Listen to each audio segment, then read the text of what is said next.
Good morning, students. Today I am starting the new chapter of Unit 2, The Last Leaf. Okay, chapter name is The Last Leaf. It's written by O. Henry. Okay, this chapter is written by O. Henry. Okay, before we starting the chapter and before we talking about the characters of this story, we will have a look about the writer. Let's come on the last page of this book. There is some description is given about the writer William Sidney Porter. The last leaf, William Sidney Porter, O. Henry. पूरा इसका full name क्या है? William Sidney Porter, that was born in 1862 and died in 1910, and better known by his name O. Henry, was an American writer. O. Henry's and he was famous for his short stories and known for their wit, wordplay, warm characterization and unexpected endings. Were adored by his readers but often panned by critics. इसका meaning है बेटा उसने बहुत सारी short stories right की थी और उसकी जो he was very sentimental, emotional and he was very famous writer.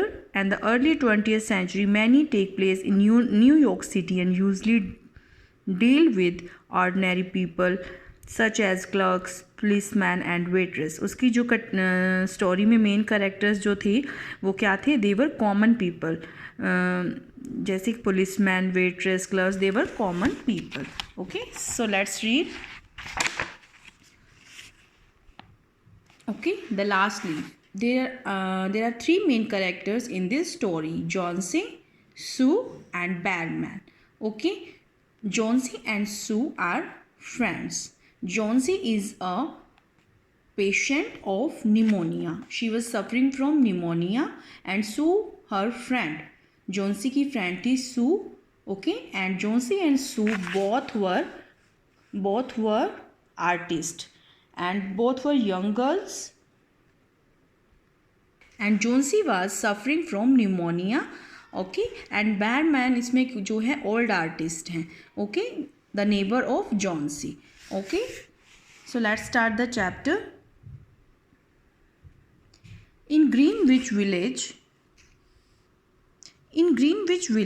at the top of a three-story brick house, Sue and Johnsy had their studio.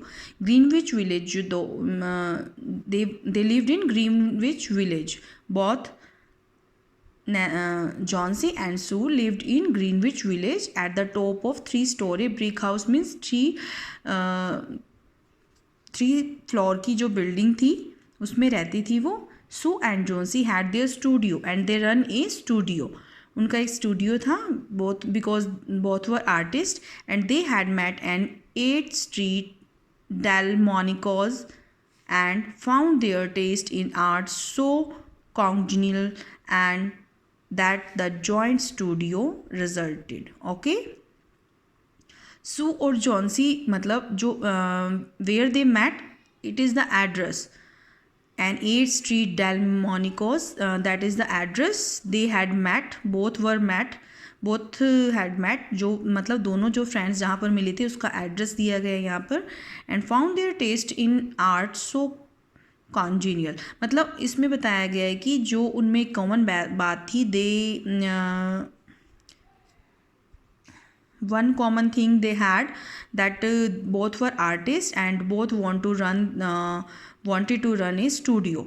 Okay, इसका मीनिंग, इस वर्ड का meaning क्या है बेटा? एग्रीएबल, मतलब दोनों का किस में इंटरेस्ट था? आर्ट में था. और both wanted to run a studio, that joint studio resulted, और उसका रिजल्ट क्या हुआ? उन्होंने जॉइंट मतलब मिलकर एक स्टूडियो ओपन किया.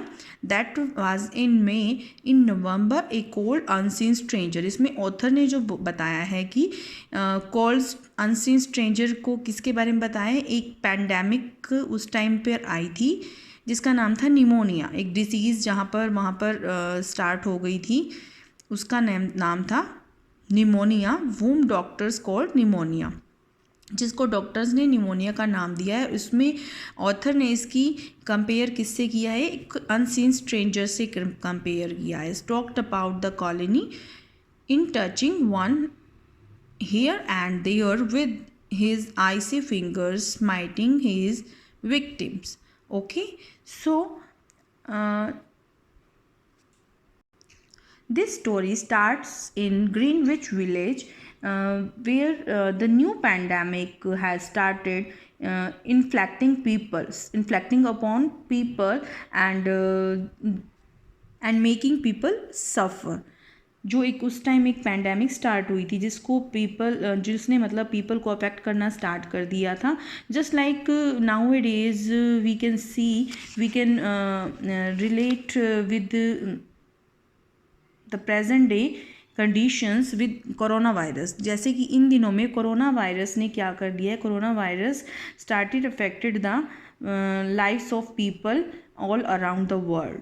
ओके, जैसे कोरोना पैंडेमिक इस मतलब पूरे वर्ल्ड में, इंडिया में फैली हुई है, उसी तरह उस टाइम एक जो पैंडेमिक मतलब आई जिसका नाम था निमोनिया, उसने लोगों की लाइफ्स पर अटैक करना स्टार्ट कर दिया. ओके,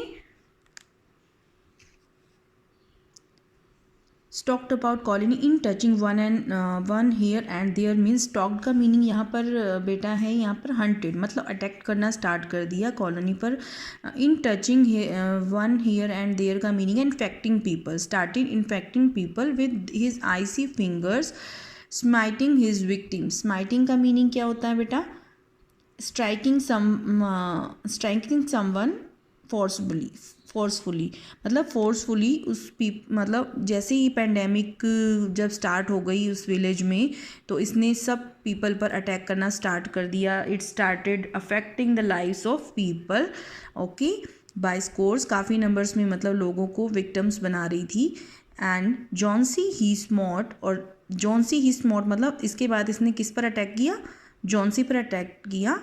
एंड शी वो लेट गई, scarcely moving on her iron bed steel, looking through the small window panes at the black side of the next brick house. और जब उसने इस पैंडेमिक ने इस पर अटैक किया जॉन्सी पर, शी स्कार्सली मतलब वो हार्डली मूविंग मतलब वो हिल भी नहीं सकती थी. She can't move on her iron bed, अपने बेड से मतलब हिल भी नहीं सकती थी. लुकिंग थ्रू द, वो कहाँ देख रही थी? विंडो खिड़की से ब्लैंक साइड पर देख रही थी, सामने की दीवार पर. ब्रिक हाउस मतलब सामने की जो दीवार घर बना हुआ था उसकी दीवार पर देख रही थी. She was looking. And one morning the busy doctor invited Sue into hallway. एक मॉर्निंग पर जब डॉक्टर ने उसको सू को इन्वाइटेड किया, when the doctor came to check Johnsy, she has 1 chances in 10 he said. तो उसने उसको बोला कि she has 1 chance in 10, she is among in 10 मतलब 10 में से उसमें बहुत ही कम चांस है. एक नंबर 10 में से एक मतलब उसका जीने की बहुत ही कम चांस है. And that chance is for her to want to live. Your little friend has made up her mind and she is not going to get well. और ये चांस भी उसके लिए तब है जब वो जीना चाहती है, if she wants to live. And your little friend has made, और तुम्हारी फ्रेंड ने तो अपना माइंड सेट कर लिया है, that she is not going to get well, कि वो ठीक नहीं होना चाहती. Has she anything on her mind, is there anything on her mind, क्या उसके माइंड में कुछ ऐसा है that doesn't encourage her to get well soon, जो उसको मतलब ठीक होने नहीं दे रहा, कि जो उसको encourage नहीं कर रहा. She wanted to paint the Bay of Naples someday, said Sue. Sue ने बोला she wanted to paint, कि वो एक Bay of Naples प्लेस का मतलब पेंट करना चाहती थी. she wanted to make a painting, एक पेंटिंग बनाना चाहती थी. तब पेंट वॉश, तब डॉक्टर ने बोला paint wash, nonsense, said the doctor.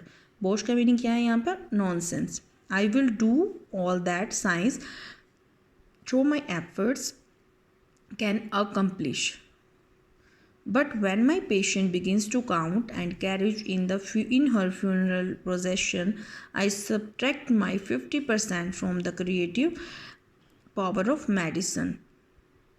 कि वो कह रहे हैं कि डॉक्टर कहता है कि मैंने जितना भी मतलब साइंस को सीखा है, लर्न किया है, और जितने मैंने एफर्ट्स जो भी मतलब सीखा है उसमें जितने मैंने एफर्ट्स किए, कैन accomplish that, जितना ही मतलब उतना ट्राई करूँगा जितना मैं कर सकता हूँ. I will try my best.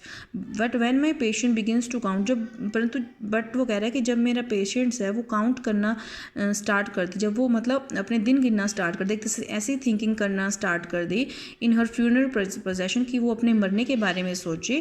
Funeral procession you know when one passes away, when anyone passes away, जब कोई मर जाता है तो एक रिचुअल होता है, उस चीज़ को बोलते हैं. आई सब्ट्रैक्ट माई, तो वो कह रहा है कि I subtract 50 that she, but doctor उसको कह रहा है उसकी फ्रेंड को कि she Johnsy did not want to, मतलब Johnsy doesn't want to live, वो जीना नहीं चाहती. So I subtract 50% from the creative power of medicines. तो वो कह रहा है कि मैंने तो उसकी 50% उसकी जो होप है, कि मैंने उसकी 50% जो है जीने की जो आशा है उसकी मतलब वैसे ही माइनस कर दी है, क्योंकि 50% काम होता है मेडिसिन्स का, और जब उसके मन में कोई जीने की कोई आशा ही नहीं है, there is no hope of living, so I subtract 50% from the creative power of medicines. तो उसकी दवाइयों का 50% उसका जो पावर होती है, उसका जो अफेक्ट होता है वो वहीं पर उसका कम हो जाता है. After the doctor had gone, जब डॉक्टर चला गया, सू went into work room and cried a napkin to a pulp. मतलब जब डॉक्टर चला गया तो सू अपने वर्क रूम मतलब अपने कमरे में चली गई और she cried a lot, बहुत ज़्यादा रोई वो. Then she staggered into Johnsy's room, तब उसने एंटर्ड किया जॉन्सी के रूम में. स्टैगर्ड का मीनिंग होता है entered. And with her drawing board के साथ जॉन्सी वहाँ लेटी हुई थी, scarcely living. And when she entered in her room with a drawing board, Johnsy वहाँ पर लेटी हुई थी. scarcely making a ripple under, मतलब scarcely making a ripple means hardly moving, she can't move. under the bedclothes, bed से हिल भी नहीं सकती थी. with her face towards the window, उसका फेस किस तरफ था, विंडो की तरफ. Sue arranged her board and began a pen and ink drawing to illustrate a magazine story. उसने अरेंज किया वहाँ पर बोर्ड लगाया और उसने पेन और इंक से ड्राइंग करनी, पेन और इंक लिया ड्राइंग टू इलस्ट्रेट, और किसी तरफ मैगजीन स्टोरी की तरफ शो करने लग गई, उसको दिखा रही थी. एज शी वॉज स्केचिंग, जब वो स्केचिंग कर रही थी, स्टार्ट कर रही थी ड्राइंग करना. She heard a low sound, उसने एक थोड़ी सी साउंड सुनी. सेवरल टाइम रिपीटेड, कि वो काफ़ी टाइम से उस साउंड को रिपीट कर रही थी. She went quickly to the bed side, तब वो क्विकली जल्दी से उसकी बेड की तरफ गई. Johnsy's eyes was open wide, Johnsy की जो आई थी वो खुली हुई थी. And she was looking out the window, और वो बाहर विंडो की तरफ देख रही थी. Counting backward, she was counting backward, reverse counting कर रही थी. 12 she said, little later 11, then 10, then 9, then 8, then 7, almost together. इस तरह से वो रिवर्स काउंटिंग करना स्टार्ट कर रही थी. And Dr. Toll and Sue looked out the window. सू ने विंडो की तरफ बाहर देखा. And what was there to count, कि वो किसको देख के क्या काउंट कर रही है. There was only a bare dreary yard and the blank side of brick house 20 feet away. तो वहाँ पर एक कुछ नहीं था. बेयर ड्रेडली यार्ड मतलब ड्राई लीव्स थे. There were no plants. There was unattractive area. So the blank side of brick house, एक दीवार थी घर की. And that was 20 feet away, जो 20 feet अवे दूर थी. Okay students, so we will read the second part of this chapter tomorrow. If you have any query, then you can ask. Okay students, thank you.